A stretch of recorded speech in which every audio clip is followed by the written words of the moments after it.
Fantastic. Okay. So these initial 2018 evals kind of covered points that the collection zone at the time was not putting with the collections. So, if it's an aggregated collection or a selective pack collection, the number of portfolios is listed. It's very easy to pull a title list. Um, Records from the collection are also identifiable via the collection facet. The collection facet is not one in high use, so I'm not sure that that's necessarily um, applicable.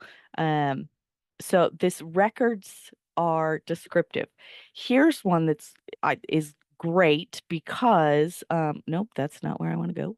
I'm going to go to a sandbox because one of the most recent updates to the community zone was the addition of what they're calling the bibliographic rank, where they've done some analysis, not with human eyes, but at least looking at how much content is in the bib records. And so if we go into the community zone and look at an electronic collection, let's just look at DOAJ so that you can see what I'm talking about.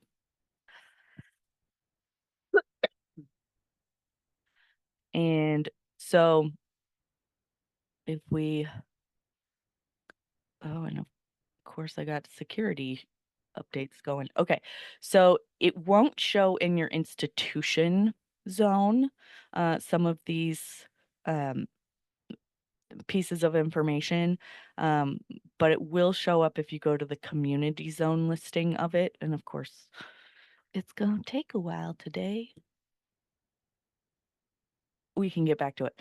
Links lead directly to documents with full text being accessible. This is one that we still probably want to check because not all linking methods are the same. So that was round one. A lot of the way that collections are presented in the community zone now, those questions are answered. So we have, well, we're not looking at ABI. We want where is DOAJ?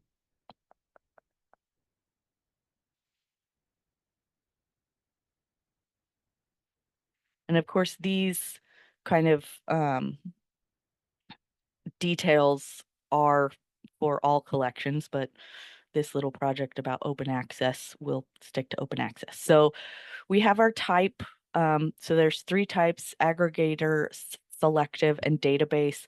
The database collections will not have portfolio listings because they don't function in the same way with portfolios. We have that this is a full text service, not an abstract service. We can see that the full text rights are open access. We have a linking level of journal, so that might be something that we want to note. We can see that it's a link in record as opposed to link resolver. Search rights are free, great. CDI type is full text collection, great.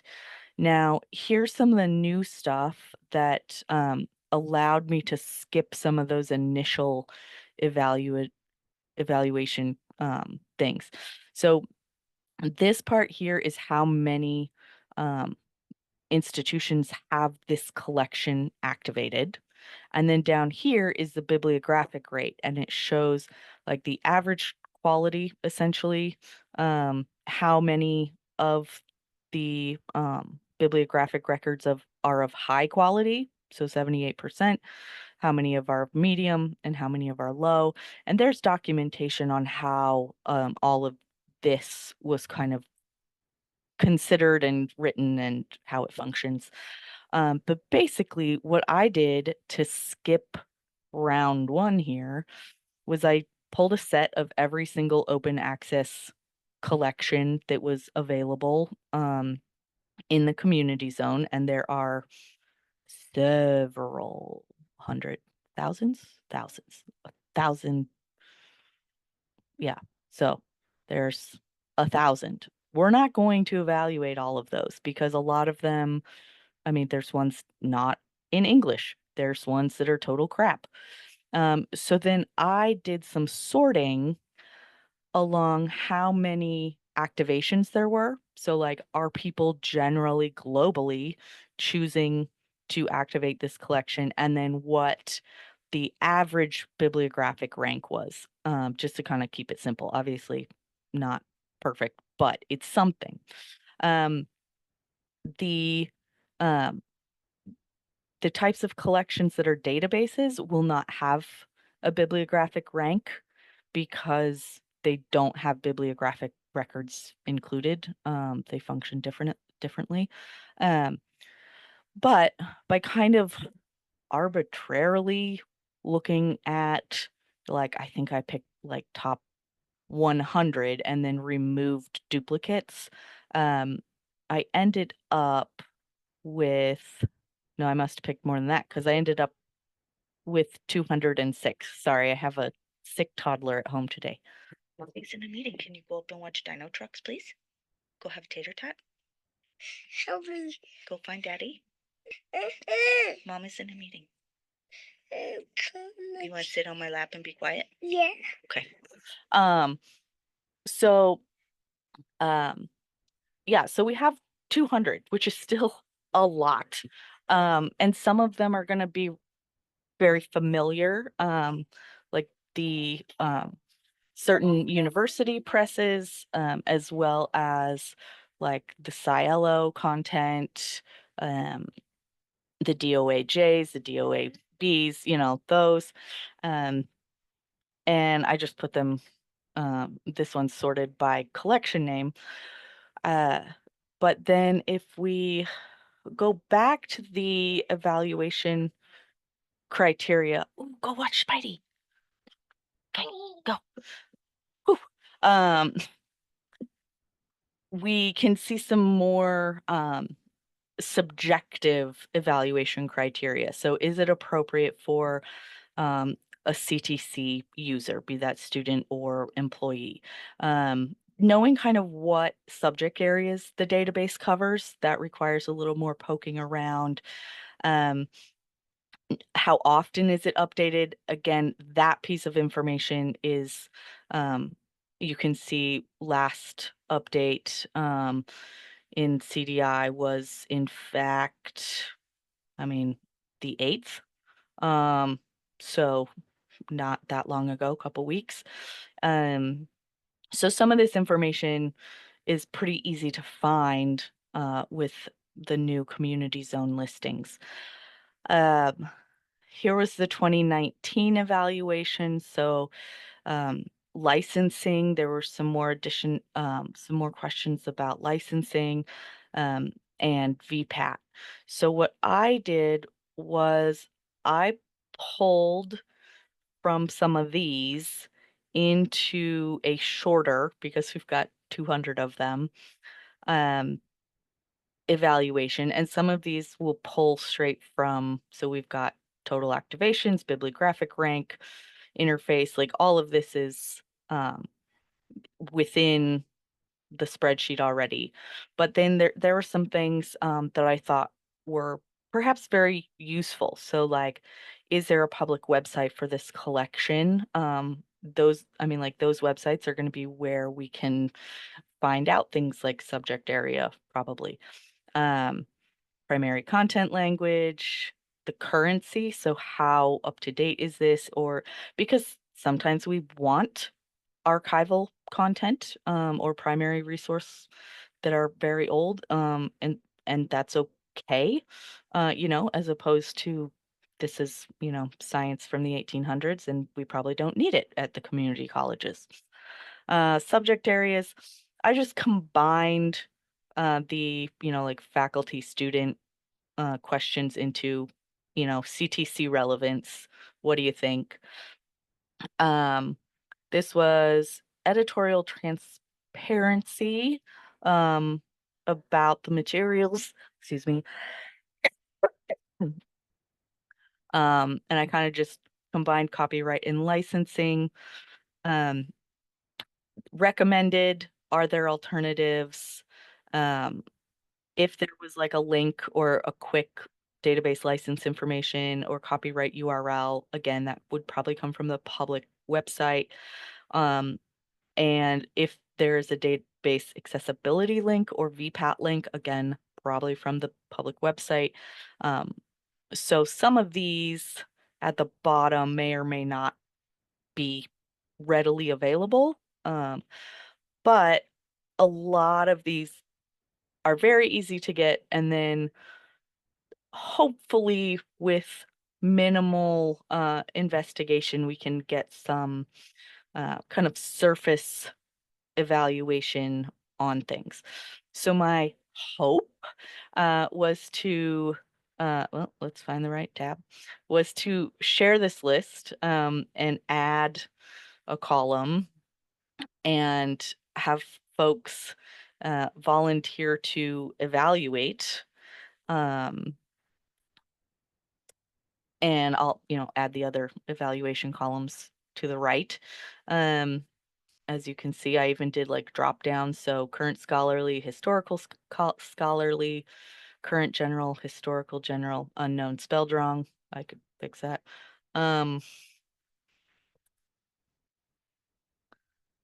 CTC relevance, I just did high, medium, low.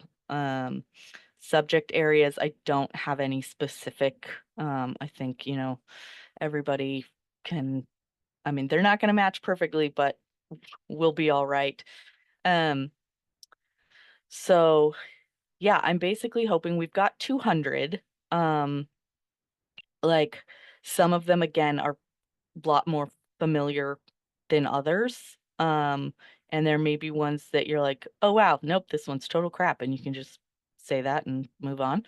Um, hopefully none of them are total crap, since they are, significantly activated or high bibliographic rank. Although, like, phytopathological society back issues might not be relevant to a community college audience. Um, so I'm certainly not going to say, "Hey, everyone, try and take 5," or "Everyone, try and take 10." Um, but like if we could take what we take what you can, if especially if you're familiar with ones already. Okay, so I've copied the link. I'm going to throw it into um, chat if I can navigate all of the boxes. So here's the link to the document. Um, and I am imagining that I will end up having to do like at least 50 and probably 50 of the lesser known ones, which is totally fine. But if we can get some help, and I'll share this out broadly on the uh, listserv and with the library directors. Um, I'd love to be able to come up with here are some of the open access collections that are available in the community zone that our librarians and system librarians have looked at and, like deemed relevant and decent quality. We recommend them for activation because then once you've got them activated, and a lot of these, well, not a lot, I won't say a lot, but um, most of you probably have at least 10 to 15 of these already activated. Um, but once they're activated, if they are journals, then they become part of the publishing profile that goes to LibKey. And though that additional content is going to, if it's got a DOI, is going to be available via browsing, and is going to have the libkey links active in Primo. So just great discoverability and usability there, um, which is why I think this is a really good time to do this project, since we have libkey up and running at so many of the schools. Um, so yeah, that's kind of the project. I would love to hear additional feedback on the evaluation criteria. If there's something that you think needs additional clarity, um, or another question that you would like to have asked about the material, um, I'm happy to add that in. Hey, Carly, this is amazing. I'm really excited to share this with some colleagues. So I'm glad that you're going to spread it far and wide. It would be great to have this kind of crowdsourced because 200 is a lot. Have you Yeah. worked through the criteria for a particular one just to see how much time it took to gather links to copyright or VPAT information? Not sure what interface means in this particular. Oh, interfaces. So like when we go here, interface is this column. So Oh, it doesn't need to be, like, so this is a JSTOR, okay. JSTOR content, ACS content. That it's yeah. Okay. Um, But yeah, if you do have an idea of how much time one investigation on average might take. I don't. My next step was to kind of pick one like archive.org or like ACS open access that's, a little more well-known, established, and do one of those and then pick a totally random one and see how long that took and kind of see what happened. Um, like I think some of them won't take very long at all, like the coronavirus research database from ProQuest. That one's going to take, 2 seconds. Not really, but, like 5 minutes.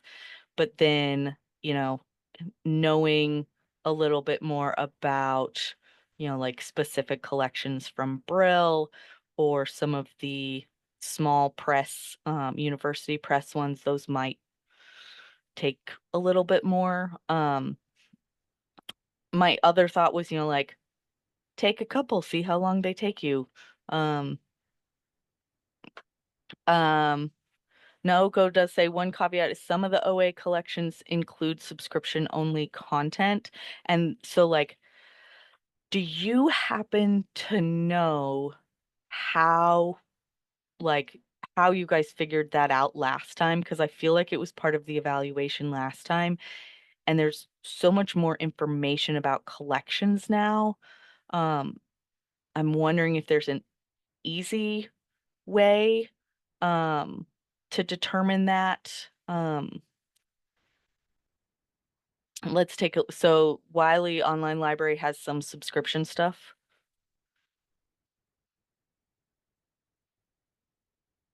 We'll see if there's any way we can determine it from because having to like actually title test in Primo is gonna that would take a super long time. So I was trying to keep any evaluation questions to things that I thought could be found in the collection information and or on a public like website for the collection. Yeah, and that makes total sense because you don't unless you have, ILL and your users are really used to that and you want to activate that, the whole point is that these would add content, not frustration. So let's see.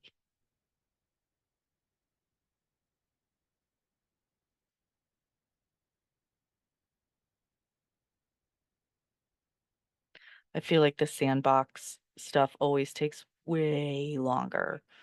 Okay. Mm, and there's still 123. Good gravy. Um, that's front list. Let's do advanced search.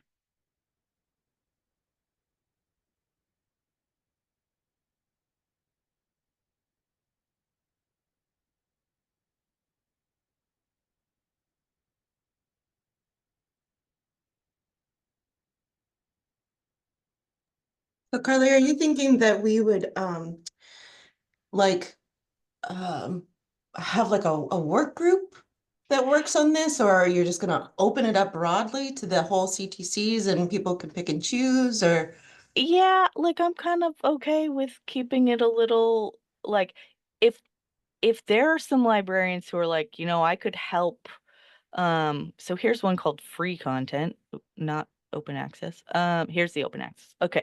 Um, if there's a librarian who's like, I could evaluate a couple of these, but I couldn't make it to a meeting, like I don't want to make this initial work of evaluating a formal work group. I think once we kind of get a majority of the evaluations done and kind of see a pattern, perhaps a smaller group could take on presenting the information and making some of those decisions about like what to recommend and what not to, Mhm. or do some more in-depth stuff. So here we have the Wiley Online Library open access. So we have provider search rights free, full text in CDI, free portfolio list. So there's 900 plus portfolios in here.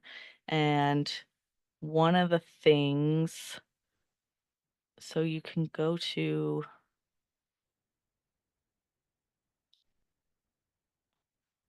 so we could, like, testing every one of these URLs would take a really long time. Um,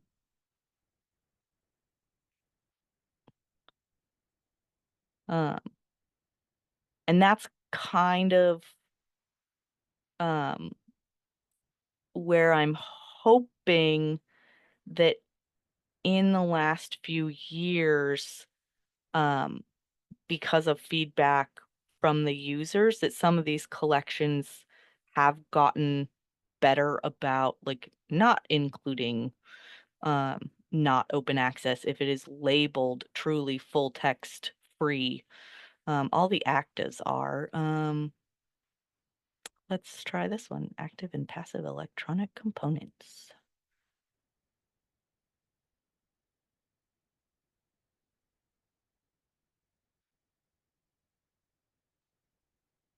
Everything looks open. I wish it just like clearly said at the top, like, this is a gold open. Um, but seeing 5 open access at the top. Um,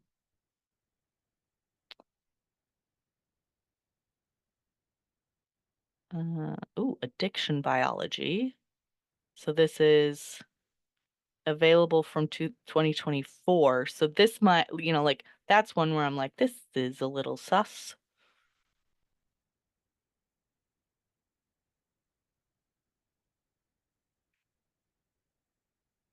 Open, open, open, open, open.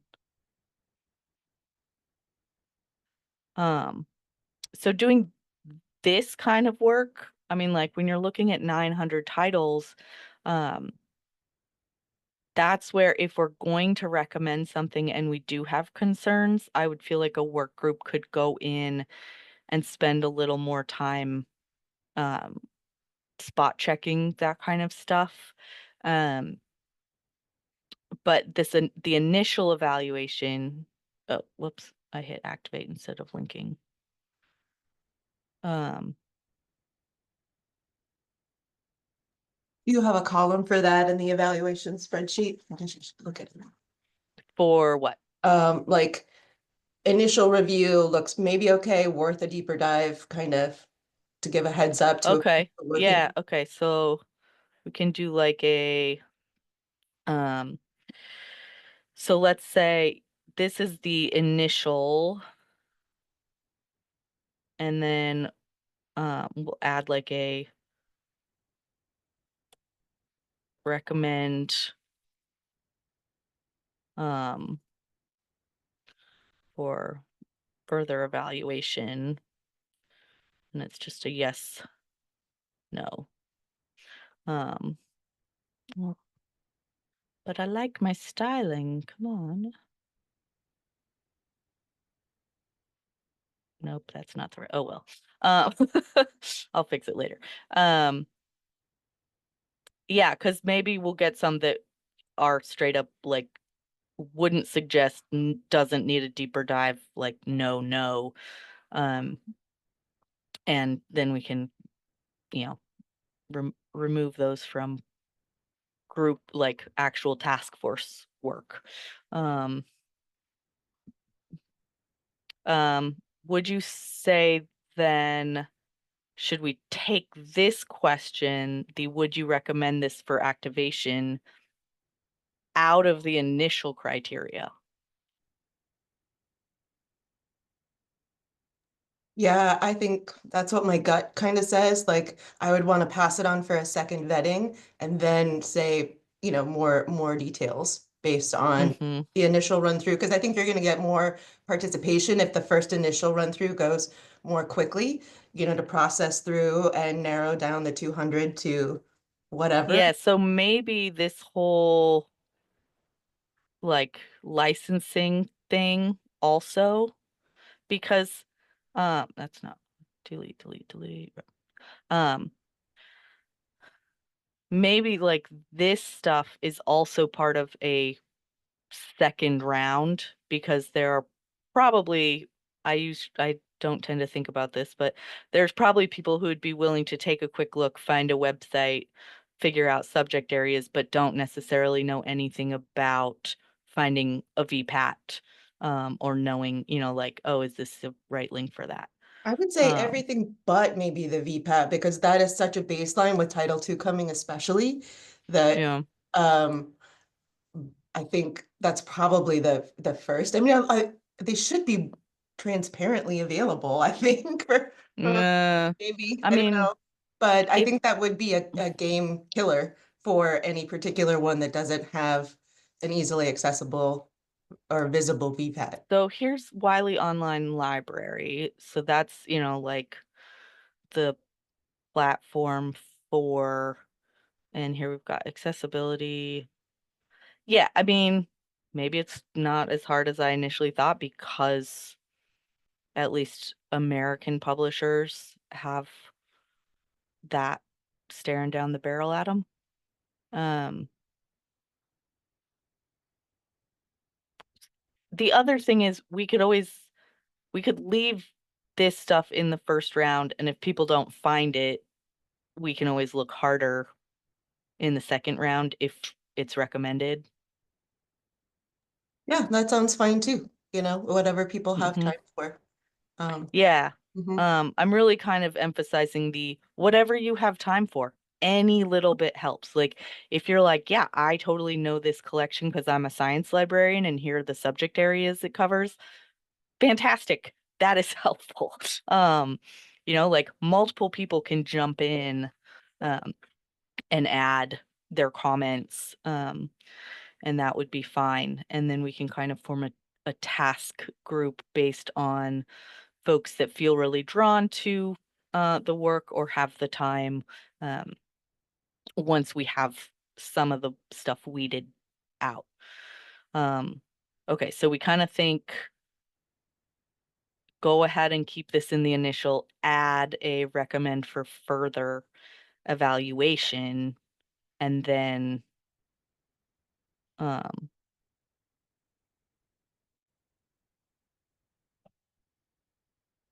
um, and let's clarify this as a like, does this pass?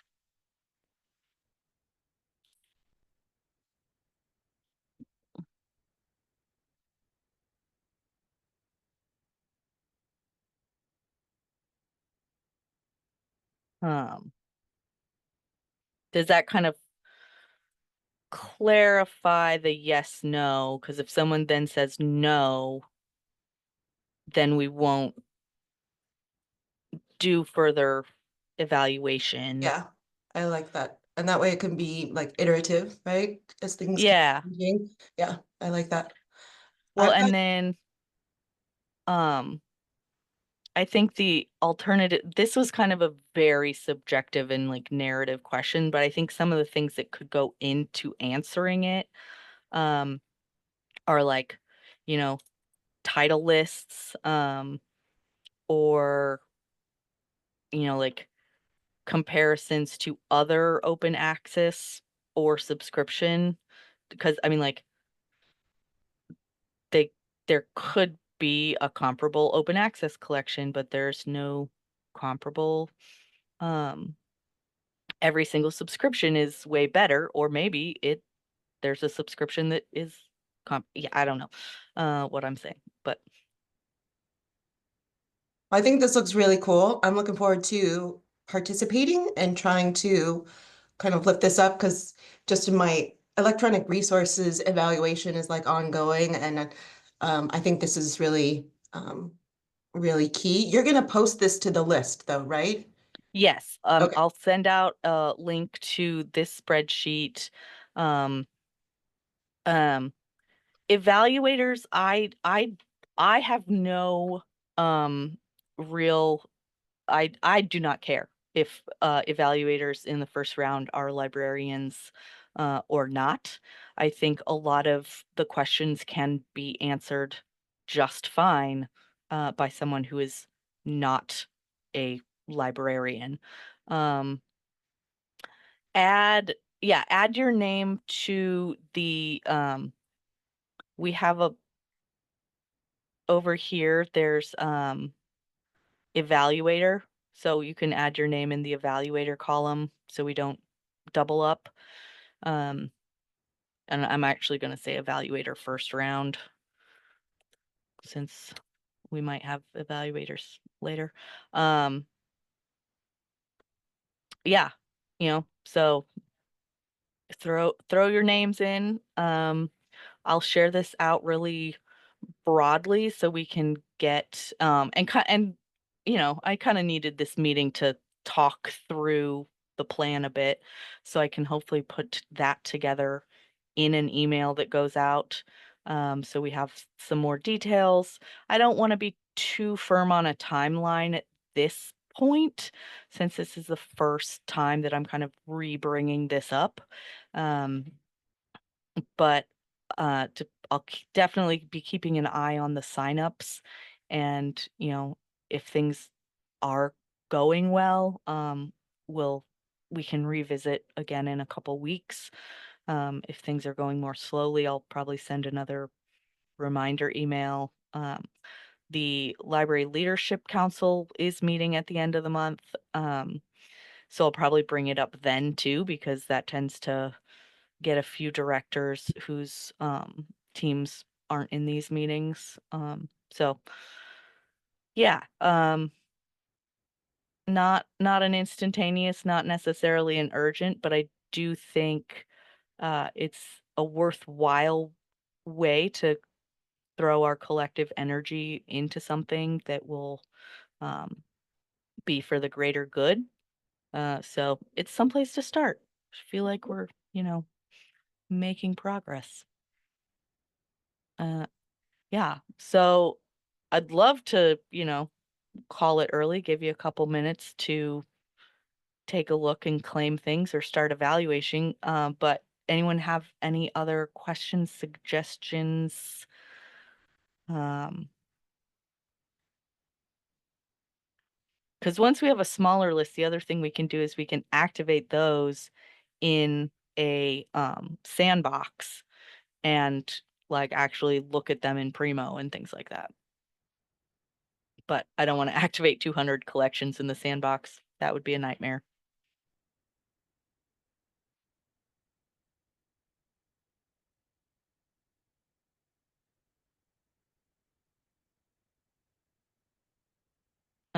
Oh, yeah. So Isaac, I grabbed the evaluation info from Greg's work in 2018 and 2019. So in this sheet, um, let me grab you the link real quick. But in this sheet, I have those questions, and I kind of and I do have the results as well if anybody wanted to take a look at them. I felt like with the transition from PCI to CDI, as well as the new information that's listed with the electronic collections in the community zone as far as bibliographic rank and number of activations, that um, information had changed enough that it wasn't necessarily useful to look at the old list. And there weren't that many available at the time.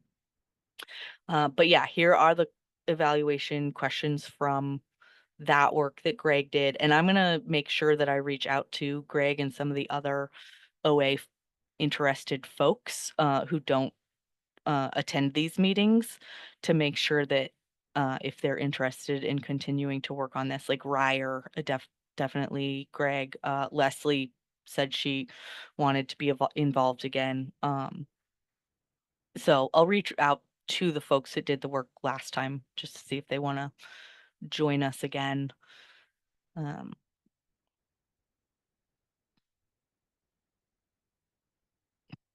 but yeah, I'll send links far and wide. I'll also start oh yeah, Greg's always swamped. He does that to himself, doesn't he? Yeah, I'll probably also create a page on the website. Um, Probably a LibGuide, so it'll be here under support. Um, I'll do like a, open access Alma Community Zone collections or something like that page. Try and make the title not quite so ridiculous. Um, and oh, okay, Caitlin Maxwell, yeah. If you want to talk with her, but I mean, we've emailed too, so um, yeah, I think there are some OER people that could be interested in this work, and I'd love to just get them more involved in the stuff we do and more familiar with the resources. So yeah, we'll definitely have a guide so that we all have someplace to go. And we'll share out broadly. Again, anyone is welcome to be an initial evaluator. Does not have to be a librarian or a, like instructional librarian or reference librarian. I think a lot of these questions are pretty basic research type questions. So yeah, just, excited to kind of get this rolling again. Because it's been something that Greg has presented on in the past and like is still of interest in the Alma community. So maybe it could be um, if people do not have access to Alma in their own environments, I can always set them up with sandbox access. So, like if it's a librarian that you don't want touching your normal Alma, like I get that, and I can get sandbox access because also in this sandbox, I think I have already activated quite a few of the open access collections because I was working on that. So um yeah, so just let me know. And of course, if anyone has any questions, they can totally reach out to me, but I'll start putting together a page and an email and make it so that we can get this rolling and see what kind of momentum we can build. But I'm excited. I think it's a good thing. Now next week, we do have a where nope. I will find there we go. Next week we do have a um we do have a topic already, and it is the Primo feature releases for February.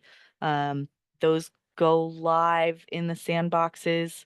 Um, I think they went live yesterday, but I wanted time to review them so I can show them to you next week. So I'll definitely promo that to the bigger group and hope to see you all again next week. And we'll talk to you then. Have a great day.